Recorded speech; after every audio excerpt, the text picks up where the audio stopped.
I think that MCP, or the Model Context Protocol released by Anthropic, is still struggling to deliver on the promise of truly connecting AI to apps and data, because it still relies on the fundamental limitation of LLM systems, which is they have a limited context window, and when they get filled up to a certain point, the performance of LLM systems start to decay. So let's talk about that. Now, what is the promise of MCP? The promise of MCP is to allow AI agents to navigate the complexities of any software or product to perform all the tasks that usually would require us, the users, to do it manually. Imagine navigating an unnecessarily complicated software to book a flight or use a fancy designer tool. So when AI showed up, we were all amazed with its surprising level of competence in performing a seemingly impossible task, converting natural language into software actions, which means doing something meaningful on your computer. However, given the natural limitations of current LLM models, like hallucinations, a limited context window, or even this disconnect between LLMs and external applications, this amazing ability has been for quite a while now kind of secluded to the chat interface. However, MCP showed up, the Model Context Protocol released by Anthropic, which seemed to solve this problem of the AI's amazing capabilities being locked into uninteresting chat-only interfaces. The idea: let's standardize how we connect AI to tools and data by creating something like a general USB-C connector for the AI era. So now we can connect any app or any data to any AI model by leveraging MCP, just like we can connect any device that's USB-C compatible.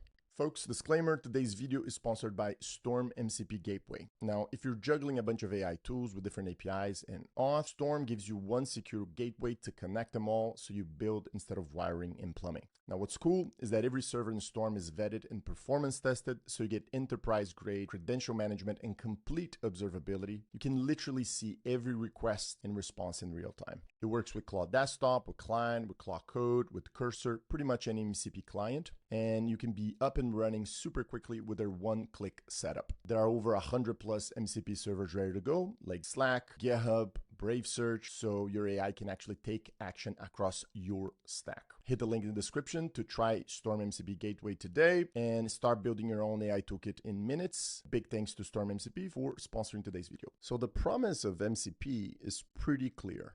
Allow AI to magically navigate the complexities of any software to perform tasks that we don't want to perform ourselves. What is the problem? We need to expose that software for the LLM in the form of an API, or application program interface, which is essentially all the code that exposes the functionality of that application so that developers or AI agents can perform meaningful actions and navigate that software. For example, I use the Firecrawl API quite a bit to pull data from the web. If I want to use Firecrawl inside of a coding agent like Claude Code, I can come into my terminal and say Claude MCP add, and then I give the Firecrawl name for the MCP server that they use, and then I set up my API key, which I already have as an environment variable, and then I hit enter. And what happens is now this is added as an MCP server for Firecrawl. So if I come into Claude now and I write /MCP and I see my managed MCP servers, I see that Firecrawl is connected and it's giving me the ability to perform a whole bunch of fun actions. And those actions are things like scrape, map, search, crawl.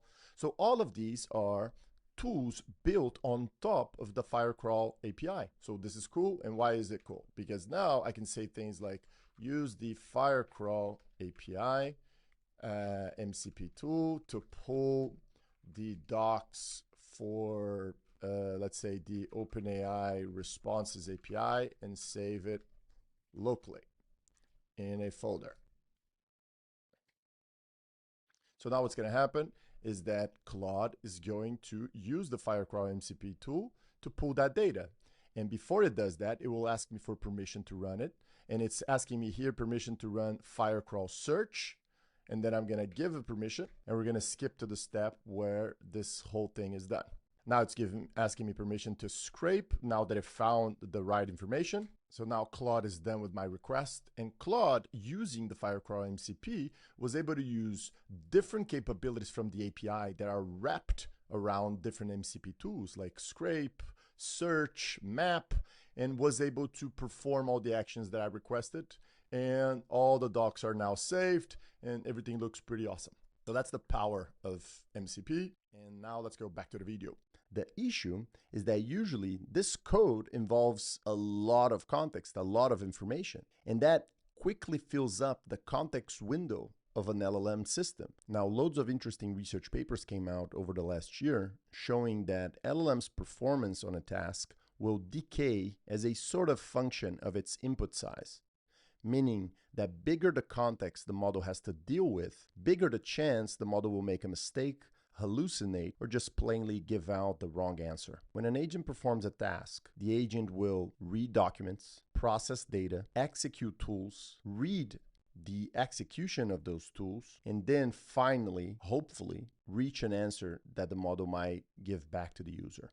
To do that, the model has to deal with so much information that it's quite easy to understand why the context budget of the model will get filled up so quickly. Today, LLM systems, be it an agent or something else, require a lot of engineering, from custom and even subjective evaluations of the LLM's performance to handcrafted MCP tools that attempt to bypass this context challenge of connecting LLM systems to APIs and data. I think a really interesting question emerges from all of this, which is, what is the smallest engineering-related innovation that we're missing to reach a reasonable next level when it comes to building truly powerful agentic systems? A lot of interesting stuff is happening right now regarding context engineering, which is this emerging subfield in AI engineering that, in a way, is investigating this question of how do we engineer context for LLM-based systems so that they are and remain effective across complex, long-running tasks. My hopes are that this discussion around context engineering stumbles upon the hacks and the tools that are kind of the missing link that will allow MCP to deliver on the promise of truly connecting AI to data and apps in a meaningful way, so that we can start exploring what human amplification through agentic systems really looks like. Thanks for watching. Don't forget to like and subscribe, and see you next time. Cheers.